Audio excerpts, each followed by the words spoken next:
Chris Richardson, thank you for coming into the Breaking Politics studio to look at the budget.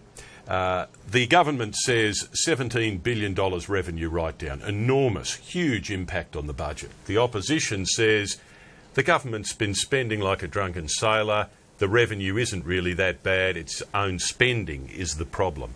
Who's right? Of course, both of them are, or at least both of them are a bit right.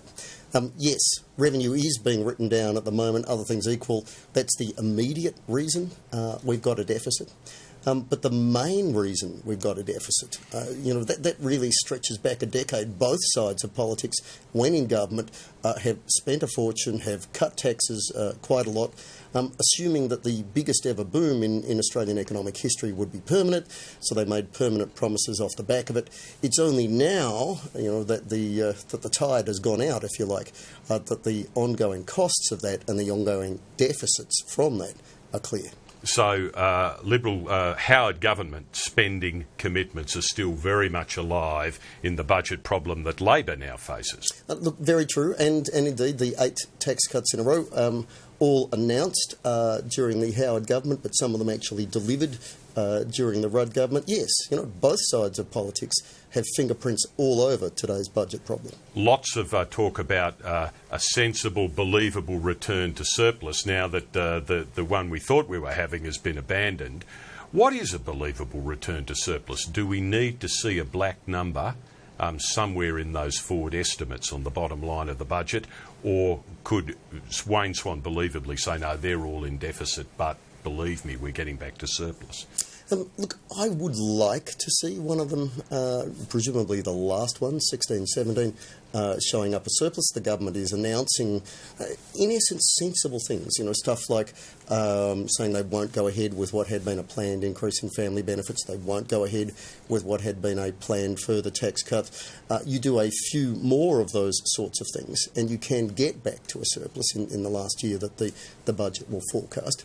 And we should already have been in surpluses. This has been, for all the difficulties of the Australian dollar and the rest of it, this has been a magic period for the Australian budget. The rise of emerging Asia, China in particular, has thrown revenue at Canberra. That's been a great period. And yet we're being told, gee, we're doing it tough now. Gee, it's tough. They're two entirely different budget songs, aren't they? In fact, Australia's been very lucky, hasn't it? Oh, look, we have been very lucky. Our unemployment rate is 5.5%. And you look around the sorts of nations that we usually benchmark ourselves against, and that's a thing of beauty, and it's easy to forget. Problem is that today's economy, great by international standards, challenging by our own very successful standards of the last couple of decades, is probably the new normal. And as part of that, today's budget deficit is going to stay with us too, unless there are hard decisions to close that gap. Just before we leave that $17 billion revenue write-down that underpins so much of what the government is announcing, just drill into it a bit for us. How believable is it? It's eminently true in the sense that it's measured against the budget 12 months ago. But the government is to some extent, using the $17 billion figure this year to give people the impression that the deficit announced tomorrow night for the year we're just finishing will be quite big. It won't.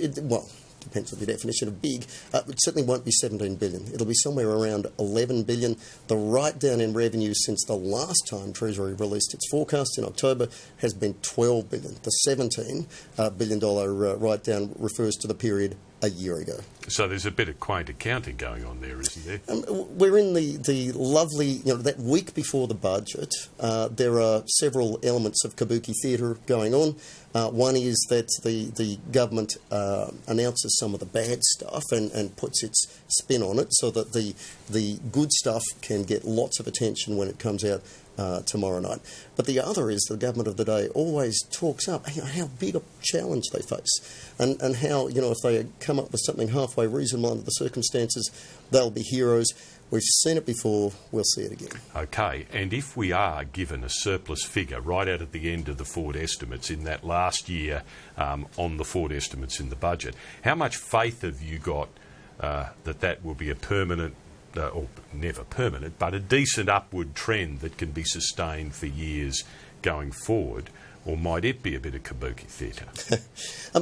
I'll have a look at the decisions the government announces tomorrow night. Part of the path back to a surplus in that year will depend on Treasury's forecast. So how much of that surplus in 16-17 will be due to Treasury's assumptions, essentially that the economy gets better, versus how much are the hard decisions of government. Problem is, though, that it's not 16-17 that's in question.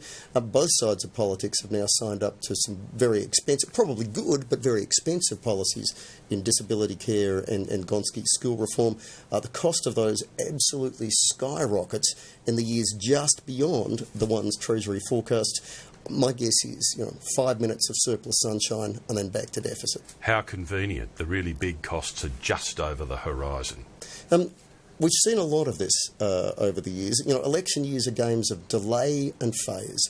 You promise stuff that sounds beautiful, and indeed maybe it is beautiful, but you delay its introduction and you phase its startup, meaning that across the handful of years, the 4 years that Treasury forecasts, you are promising stuff that's not very big dollars, but of course sounds magnificent to the electorate. It runs the risk, though, if the polls are right, and there is a change of government, that the new government has to deal with some poison pills, some time bombs, if you like, in the budget. Chris Richardson, very grateful for you coming in pre-budget and looking forward to your comments when you've got the documents. Thanks, Tim.